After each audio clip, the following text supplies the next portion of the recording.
Hello guys, in this video I'm going to show you how to send the feedback in the Adobe Photoshop Express application. The first thing you need to do is enter the app.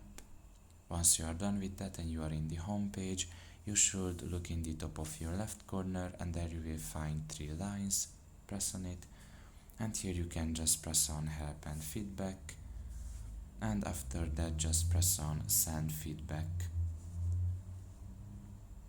Now you can just select the application where you want to send the feedback, Gmail for example, and you can just write it in here, your message. After this automatic message that you can see here, you can just write it in whatever you want, and once you are done with it, you can just look in the top of your right corner. There you can see an arrow pointing to the right side. You can just press on that and your message will be sent to the developers. So that's pretty much it really. I hope this video was helpful to you. Thank you for listening and see you next time. Bye bye.